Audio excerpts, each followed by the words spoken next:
your sewing machine is clean and ready for sewing is so important, and it's so easy. It just means that you're not going to have skip stitches, that your fabric's going to feed through properly, and then you don't get those funny looking stitches, because that's usually caused by a dirty machine.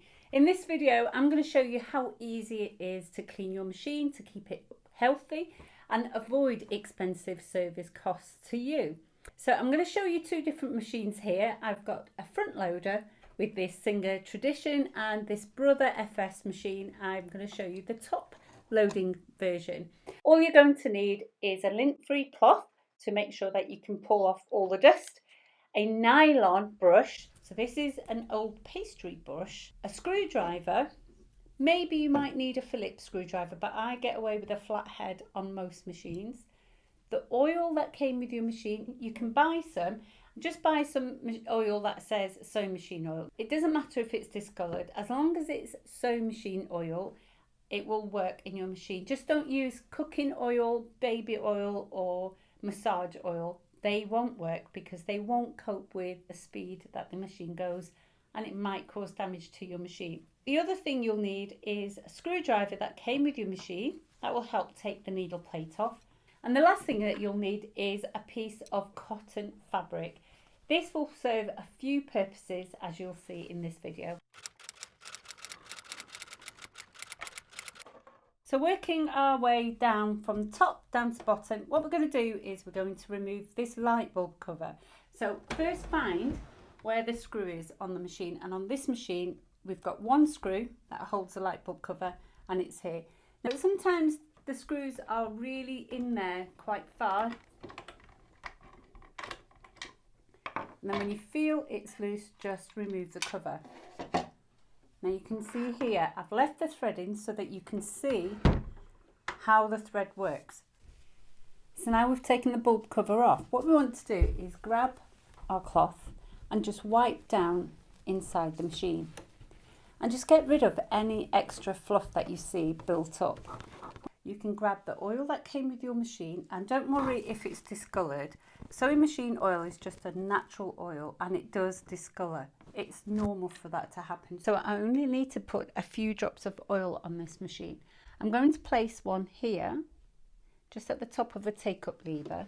And if I turn the hand wheel towards me, I can see a join there where I want to place a drop.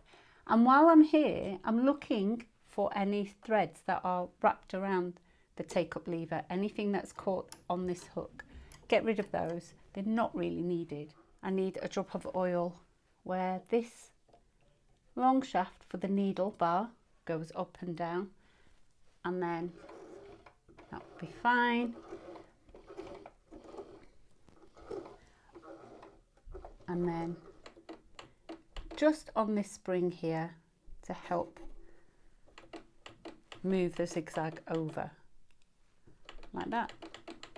And that, as I turn the hand wheel, feels so much better already.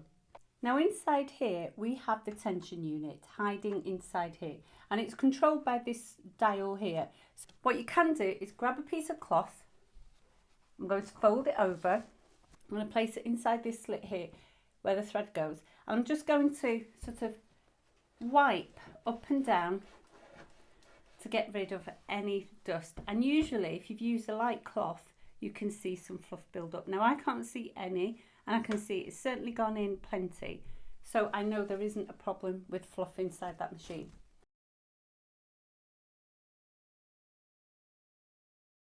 Now the next part we're going to look at is the needle plate area and the bobbin area. So what I'm going to do is I'm going to take the needle plate off after I've removed the needle and the foot, and then take the bobbin out.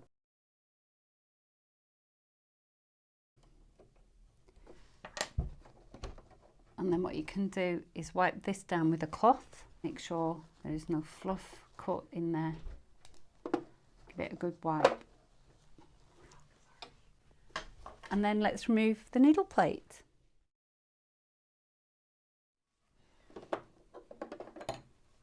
Now give that a good wipe down as well. Now let's have a look inside there, and you can see there's quite a build-up of lint I've seen machines where there's so much lint in there, I can literally push it out through there, and on the other side there'll be a big block of lint coming out like that. Careful not to scratch the feed dogs and just push any lint through. Use a nice clean brush, a nylon brush, just blow all that lint away.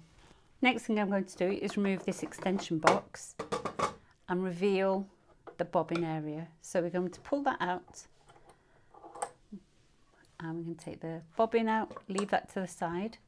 If we pull these cover switches over to the side, one over that side and the other one out that way, we can just grab this whole casing like this and just give everything here a good wipe down like that. And this build up here could be the reason why your threads keep coming undone. So make sure you get in there. Now be very careful, this is very sharp, and that's the hook that grabs the thread. You can use a brush at this point, but if you're going to blow, make sure you blow from the top to the bottom. And then the idea with the lint cloth is it grabs all the fluff for you. So and then turn the hand wheel and then just give it another go.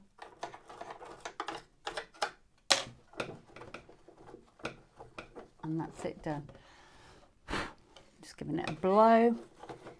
You really don't need to use air cans. You don't need to use a vacuum cleaner unless it's really bad. I have seen machines where you have got, you know, enough lint in there to fill a bed. But that looks really good to me. And here, all I'm going to do is I'm going to put a drop of oil just there. And that's it. I don't need any more. I'm going to turn the hand wheel towards me. And I can feel the machine moving so much smoother than it was before. So now we're going to put the machine back together. What we do is we make sure that the take-up lever is right at the top.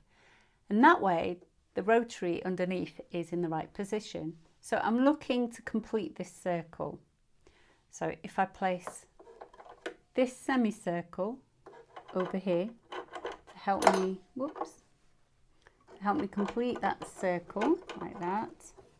I might just turn that hand wheel a tiny bit more like that. There we go, position that in fully. And then we're going to make sure that we put this cap in the right way around like that, and it should sit nicely and easily. And then flip these switches over to hold them in position. Click like that. And so we're going to place that back in, and it should click into position as easy as that. I'm going to close that door, and we're going to place the needle plate back in position.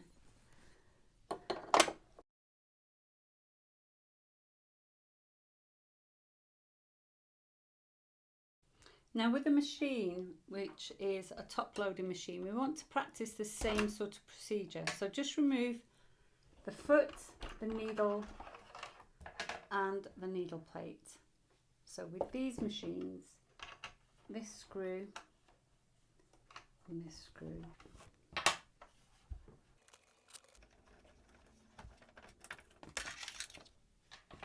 Once you've got those out, just remove the cover off there, and what we're going to do is just give this area a good clean. Again, do not use gas and vacuum cleaners. You can cause more damage to your machine than it's worth. You can see the build up that you wouldn't have been able to see otherwise. And again, the same thing with the feed dogs. Just make sure these feed dogs are nice and clear and there is nothing in there. If there is lint inside there, what will happen is the feed dogs can't do their job. They cannot feed the fabric through. So you'll find that your machine's acting like it's a little bit slow, and the stitches won't be able to perform properly. You won't be able to get a good movement on your machine, and everything will just look rubbish and it will sound horrendous. So we're just going to do the same here, just popping one drop of oil in that section. We'll just place this back into the machine like so. And then we can place, and then the needle plate can go back on top. Just carefully put those screws back in.